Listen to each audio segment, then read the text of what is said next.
the invitation to come out. I'm very pleased to see you all here, particularly after the devastation of the last couple of weeks. I hope your homes are all dry and your families are safe. This is a short talk about walking, and I've got to keep an eye on the time, okay? When it gets close to the time, Madras, could you start beeping or something? My wife's moving ahead. Go back to the first slide and notice at the very bottom there's a note I've added. Please take notes, there's going to be a quiz. 5 general topics tonight. What is walking? Is walking dangerous? Walking for health? Where to walk? And finally we'll talk a little bit about the comparisons between a city like my hometown and Beverly's hometown, which is Vancouver, and Chennai. You can read the quotes about walking, and I'll start talking about topic 1. What is walking? How many here know how to walk? Hands up. Good, excellent. That's great, then I can skip the introduction, walking for dummies. People are made for walking. Babies usually learn to walk between, say, 9 months and a year old. Walking is easy. It's an easy skill to learn. Most people don't forget how. It's very popular, and most people do it. So when you do it, you're not going to be embarrassed.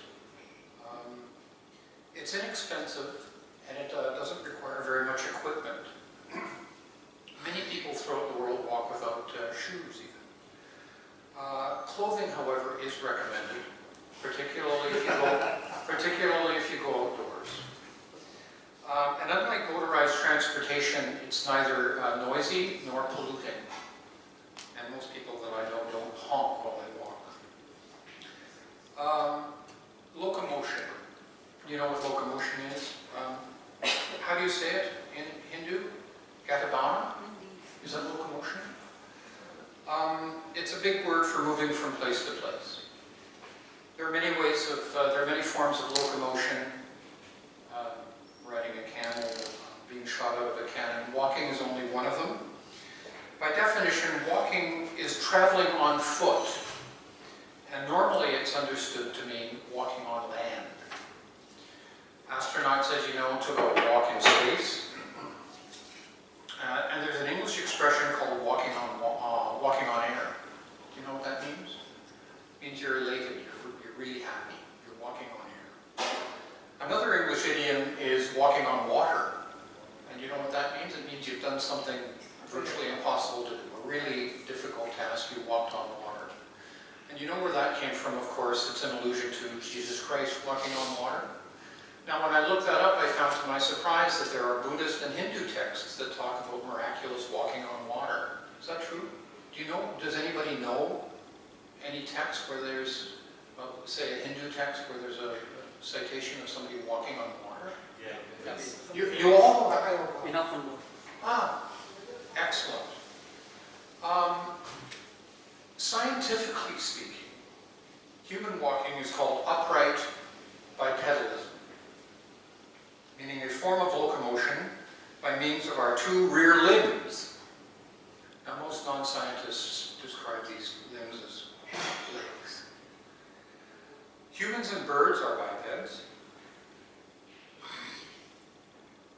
You can just barely make them out. Birds can walk and fly. People can walk and swim. One of the bipeds there is quite confused. He's probably thinking that he can fly. Have you ever heard the expression, some people can't walk and chew gum at the same time? Do you know that expression? That means you're really, really stupid. So now we've got some other quotes about walking, and they're all profound and they're quite meaningful. Topic 2, is walking dangerous? Well, for most people, walking is not dangerous. You walk your entire life without incident or accident. But what dangers does walking present? Well, you might take a long walk somewhere and get lost. You might walk on railroad tracks while listening to something and maybe even texting. That's really dangerous. And what about sleepwalking? That's going to go back to the sleepwalking slide. Sleepwalking. That's me sleepwalking. I'm being facetious about that being dangerous, but apparently sleepwalkers have fallen out of windows or downstairs. There's an opera written about sleepwalking called Somnambula, by a guy by the name of Bellini in 1831 or something. The dangers in that was that the heroine dropped her hanky when she was sleepwalking and it made her lover jealous. But it all ended well. Now, distracted walking. This is getting to be a real problem. If you're not looking where you're going, you could bump into something that can't get out of your way, like a tree or a telephone pole or even a building. And by the way, if you're walking into something and you're walking at an average pace, even if you bump into it, you probably won't get hurt very much. You're only moving at about 5 kilometers an hour, which isn't too fast. However, just last week, believe it or not, in the New York Times, they took this topic of distracted walking far more seriously. They wrote an article called "Distracted Walkers Pose Threat to Self and Others." And it described the problem as a digital hazard, just like driving and texting. There are some quotes there about talking about what the situation, what it actually means, what kinds of consequences it are. It's getting out of hand. Lots of people are getting hurt. And it sure is annoying if somebody bumps into you because they're being distracted. Has anybody been walked into by a distracted walker? Yeah, I have. So those, if you've been bumped into, then you know what we're talking about. Has anyone here ever been a distracted walker? Come on, be honest. Yeah. I'm a distracted driver. Yeah. That's it. Some of you weren't. No, something else distracts you. So distracted walking. Then there's, so there's got some stats there. Now here's a great slide. Jaywalking. You ever heard of the term jaywalking? Is that used here? Well, what's a jay? It's crossing the... Well, what is a jay? Where did that silly word come from? A jay is an old word, it's an old slang term from the United States, meaning a dumbhead, so somebody who's stupid. And here's a poster from 1937 saying, sort of assuming that the jaywalker is a problem. It's not his problem, he's the problem. This is a funny, or to me it was a very surprising poster, because this poster and jaywalking, the term jaywalking, was popularized by people who were promoting automobiles in the United States in the 30s. Car clubs and car dealers, they wanted to spread the word that pedestrians didn't belong on streets, that they were in the way. What were they in the way of? Cars. So, believe it or not, jaywalking was being promoted as a bad thing for pedestrians, and they should just get off the streets. Leave the streets to us. Jaywalking, of course, means not using crosswalks to cross streets. I have a couple of questions about this. Are there any crosswalks in Chennai? Son, can't say I know where Yes. they are. Does anyone use them? Anyone in this room ever used a crosswalk? One. Good for you. Typically, people don't use crosswalks in Chennai. I wonder if they, is that India-wide? Yeah. The fight against the domination of cars in the world is ongoing right now, and in Vancouver and other cities in Europe, for instance, the car is gradually losing the battle against human beings. People, well, human beings drive cars, but human beings on foot. So jaywalking is actually, in this case, in the slide's case, jay running.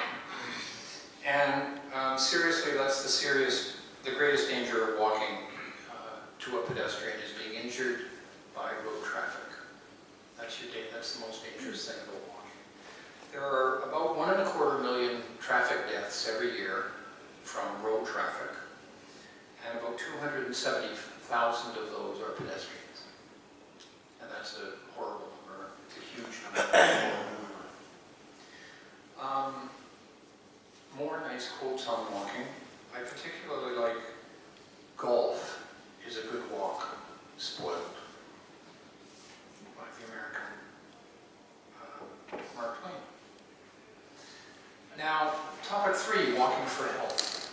So the idea of walking as dangerous, not walking is actually dangerous. Not walking is better for your health. Walking is one of the 8 activities of, which one is me? That's me in front of the TV. Which one is the 8 activities? Walking is one of the 8 activities of daily living as prescribed by health professionals. And it classifies the level of functionality that a human being has, a person has. So, walking is physical exercise, and in the absence of other forms of physical activity, not walking is bad for your health. There's a global epidemic of something called obesity. People are fat. And it's caused by a combination of sedentary behavior and bad diets. The diets in North America are way worse than here, by the way, and that's where obesity is at its worst. Therefore, the promotion of walking and cycling is a public health goal of life-saving significance. And that's why there's a huge movement to get people to move. There are some facts about walking and health. Now, topic 4, where do you walk? Under the categories here, you could walk to your fridge, or you could maybe get out to your car. Maybe if you're quite ambitious, you could get across the street to your neighbor. Maybe you could go as far as the store and back. I don't know if anybody has. Under the category of further, I'm talking about long walks. Long walks in the Middle Ages were crusades. Actually, military campaigns launched by the Catholic Church. They were very nice. The first crusade was called in 1095 by Pope Urban II. I like the Urban in that. Thousands of people of all social ranks joined the first crusades, quote, seeing it as a new way to attain salvation and to avoid the consequences of their sinful lives. Does anybody do that here? Yeah.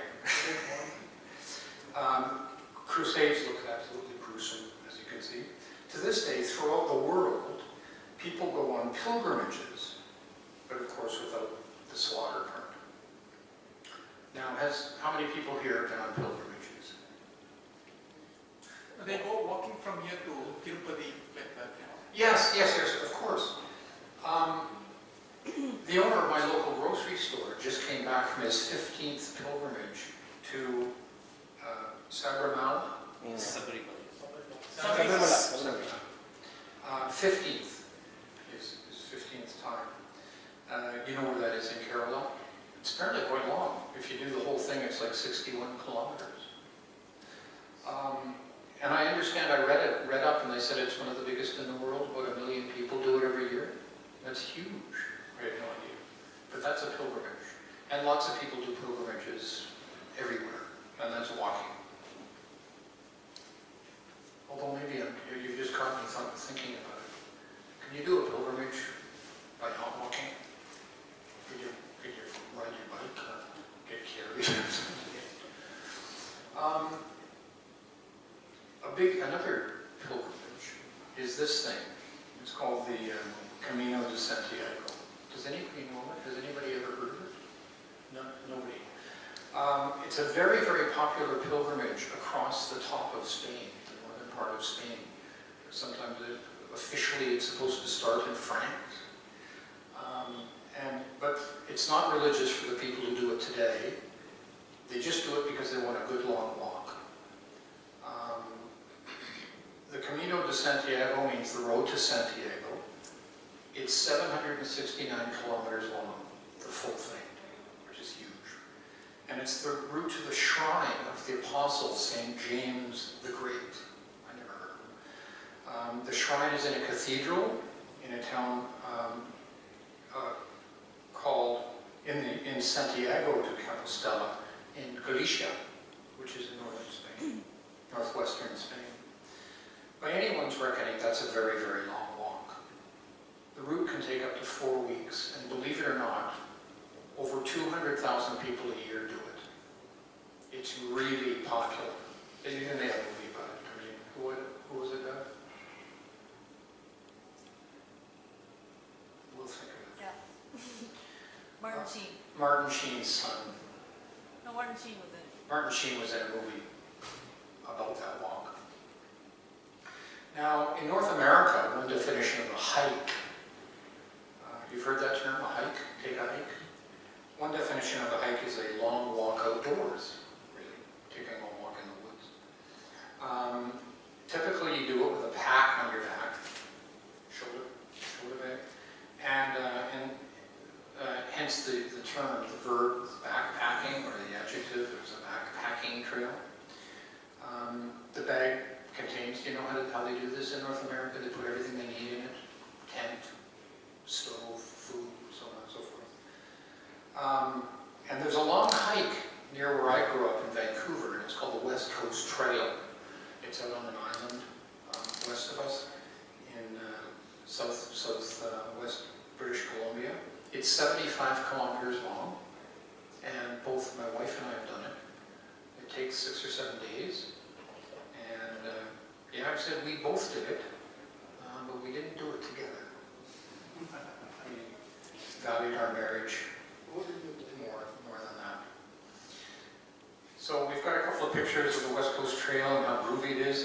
It's magnificent, and it's really exhilarating. It's exhilarating to do a trip like that because you survive it. It was very grueling. It's tough. It's a very, very tough walk. I shouldn't digress too much about it, but you have to register to take the walk. If you get injured, you have to pay your own way out. The only way to get you out is to come and get you in a helicopter. And people get injured all the time on that trail. Anyway, it was really interesting. It was exhilarating. And when it was over, you'd lost weight and you patted yourself on the back because you'd done it. You'd achieved something quite challenging. So another kind of walking, another place to walk is in a city, and I call that city walking. And there's a word for a person who does that. It's an old word from it was kind of invented or popularized by a French poet, his name is Baudelaire, and he called it, you become a flaneur.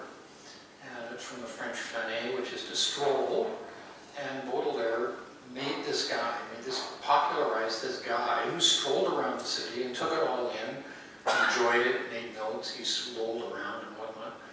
And it's kind of a word that's been appropriated by modern planners today for people like me who just don't love to walk in cities, which is different than walking across the northern Spain. And so I consider myself a flaneur. And I love walking in cities, I just love it.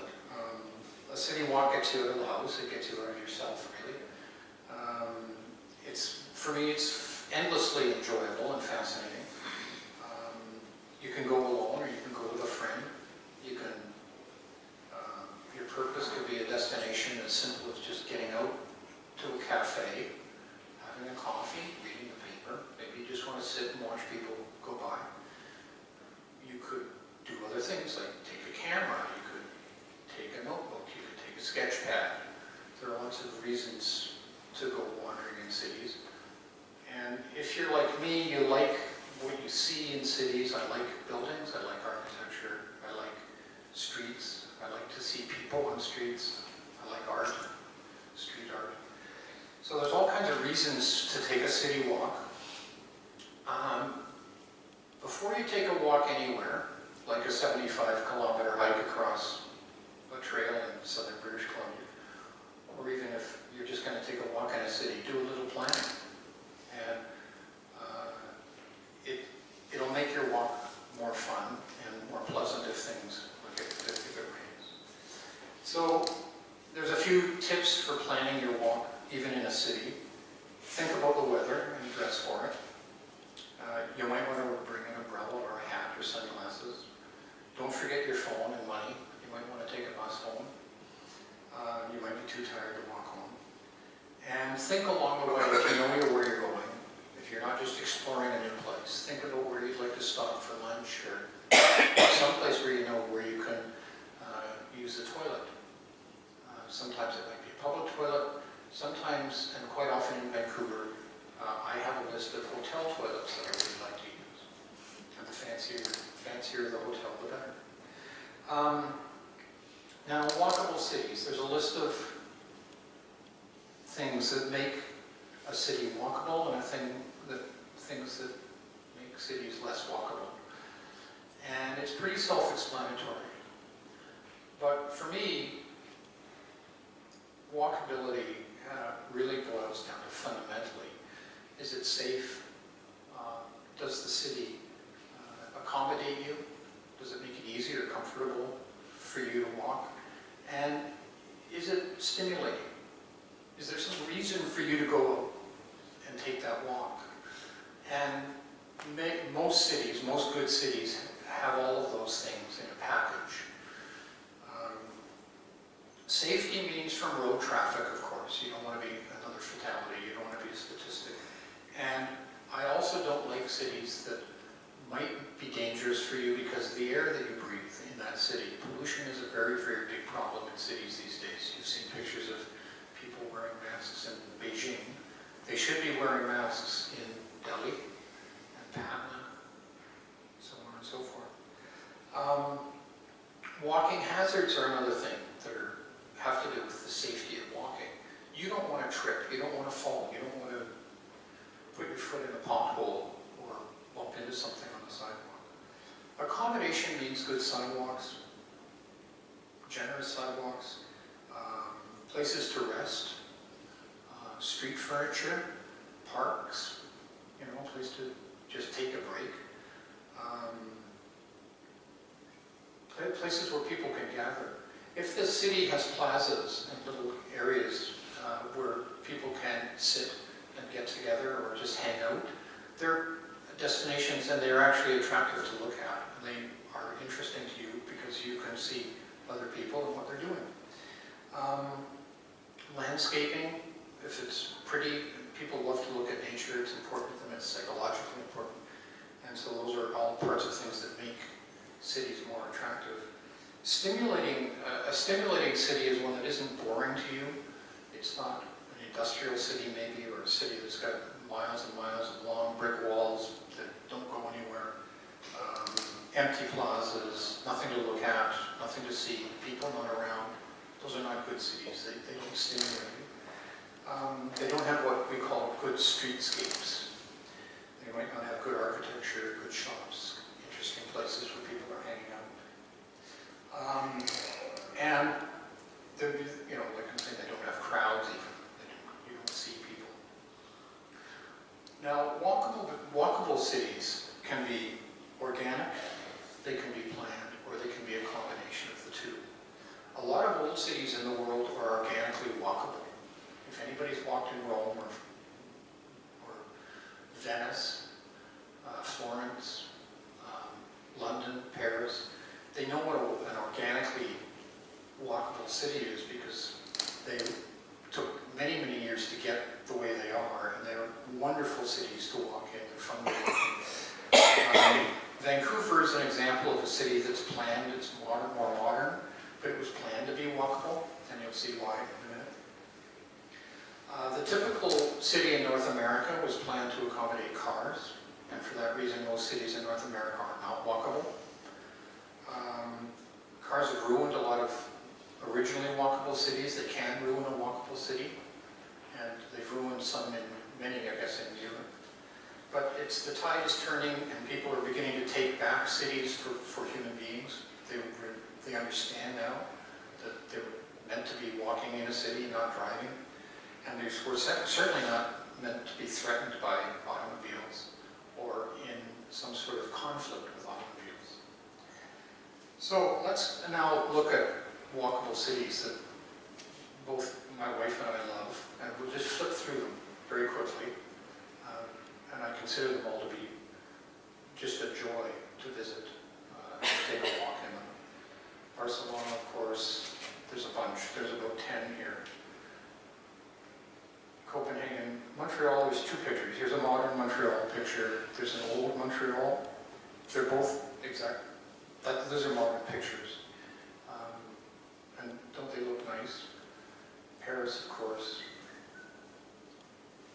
Washington, D.C., that's a funny picture because that's a modern sidewalk that was created to test the idea that you could let people talk on cell phones on one lane, but not talk on cell phones on the other lane. That's called the fast lane. Isn't that funny? I've got a bunch of pictures. I've got 4 pictures of Vienna because I love it. Just check this out. Don't you want to be there? The entire central part of the city is walkable. Yeah. Part of making a city walkable is actually keeping cars out of it. Keeping cars out of parts of it anyway. Look at these pictures of Vienna. And look at the crosswalks for pedestrians, the signals for pedestrians. Aren't they cute? You can't, I don't know if you can see them, but they're little hearts up there on your little icons there. Rome is an amazing city to walk in. And oddly enough, if you hold that for a second, you can see that that street in Rome is accommodating cars and motorcycles and people and cafe tables. You can get them all on. You can get it all in there somehow. You can get commercial activity, and you can get traffic, and you can get people. So that proves the point. Amsterdam is huge for bikes. They want it to be the bicycling capital of the world. London, you all know. This is another street, it looks to me, that's been closed to traffic. Now, Prague, yeah, we love Prague. A couple of more quotes, and I've got to hurry up because we're going to talk a little bit about Vancouver and how it got that way. But let's take a look quickly. We're just going to walk through a couple of pictures of Chennai, and having seen beautiful walkable cities, let's think about Chennai in those terms. What do you see here then? So it's a bustling city, right? Now here's a city that it accommodates people, but pedestrians aren't treated any differently than a car. You take your chances, you walk on the street, right? Look at the size of the sidewalk. That's not a generous sidewalk. Very unfair being. Huh? Very unfair being for the pedestrians. There's an obstruction there. You're walking down the sidewalk, and what's the next thing you're going to do? Well, you're going to just be stopped dead in your tracks by a tree. Or an ironing shop. Garbage. Now there's a beautiful sidewalk. This is new and it's in tip-top shape, but it's useless. You've got poles and trees. It's not meant for people. I don't know what it was meant for. It's very odd, isn't it? And this has been in our neighborhood since in the 2 years that we've been here. That has not changed. So that's a deadly hazard. I mean, it's a tripping hazard, and it's permanent. That mess is permanent on the sidewalk, which is really a shame. But anyway, that's just samples of how it's not working for accommodating people and giving a safe place for pedestrians to walk. Beverly and I also know that Chennai doesn't have enough places. They don't have parks. We have not found very many public toilets. Places for people to gather, places to take kids, places for handicapped people. It's a difficult city, and I think Chennai is not that different from many cities, but it might be. I mean, we've seen big sidewalks in Mumbai, big sidewalks in Delhi. But anyway, you get the idea. So now Vancouver's walkability was designed for. It didn't come that way, and it's not 200 years old. It's 150 years old, but Rome is 5,000 years old or something. Anyway, Vancouver planners really believe that a livable city needs to embrace what it calls multimodality. That's just plain talk for numerous ways to get around multimodality. And they also maintain, and this is one of their punny little slogans, very punny, if you want a city to run, you first have to teach it to walk. I know you're laughing with me. In Vancouver, pedestrians come first, then cyclists, then public transportation, and then there's, if there's any room left, cars. And that's an official sort of principle of how Vancouver is organized. This is a slide that shows that Vancouver's got, this is called the Lower Mainland, and it's got some outlying cities. The Vancouver part is, and the part that's on the slides that quickly follow, and I'll just wrap up.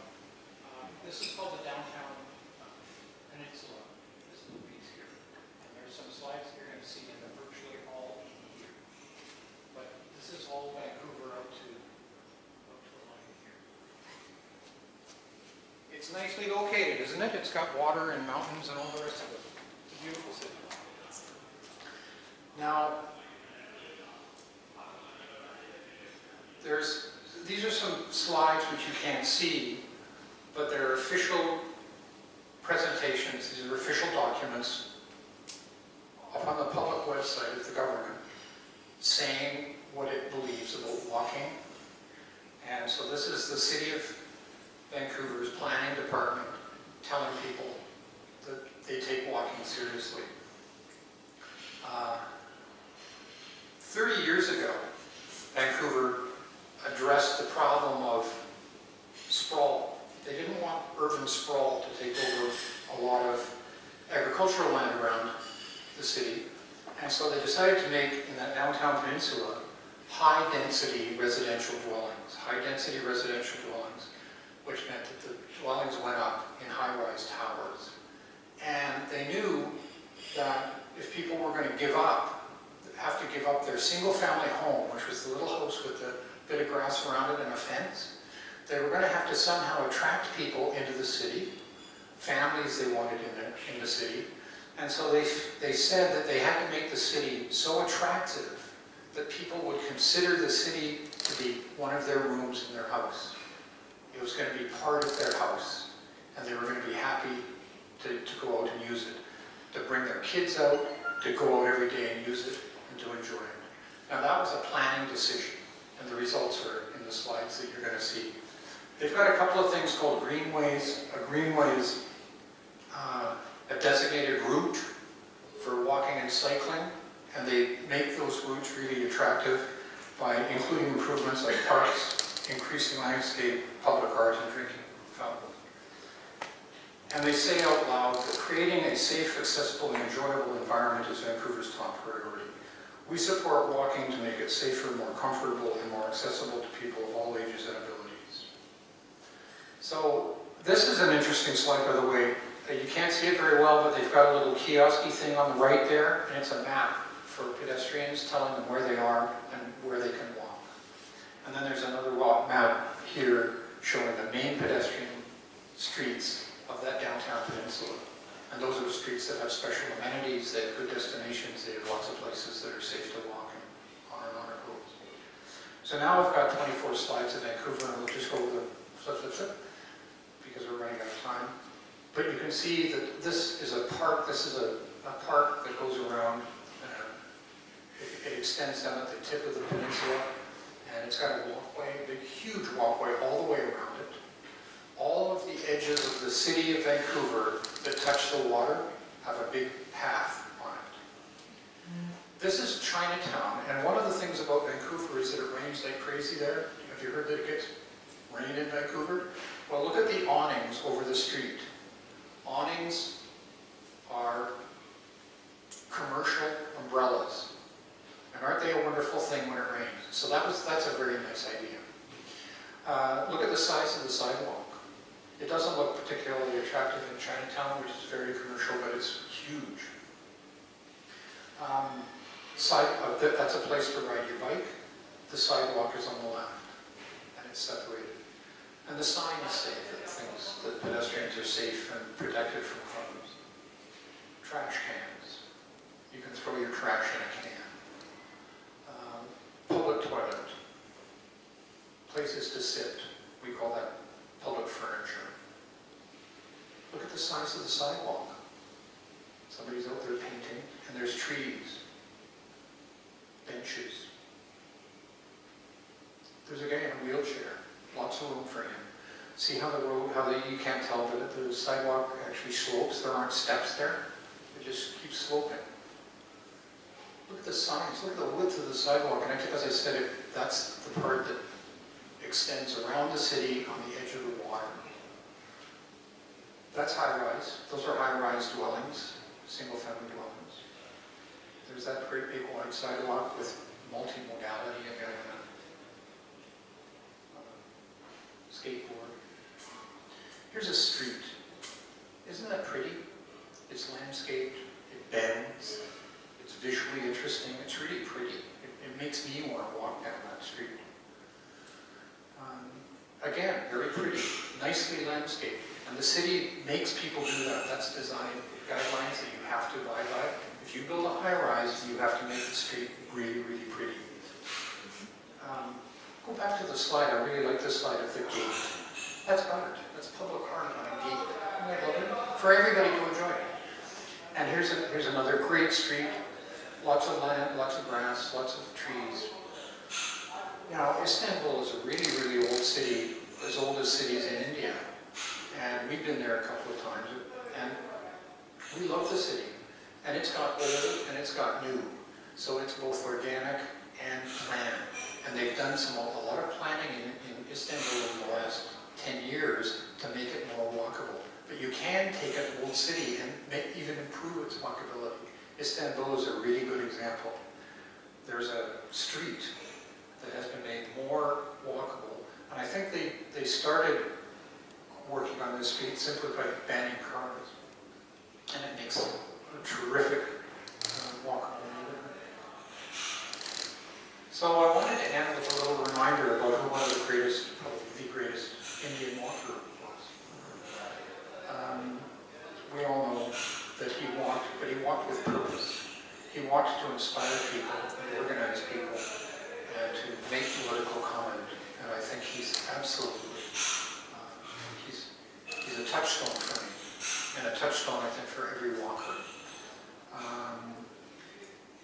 He described walking as the prince of exercise. He walked a total of almost 80,000 kilometers in his campaigns from 1913 to 1938. That's enough to walk around the world twice. It's absolutely remarkable. He's an absolute model and an inspiration to me.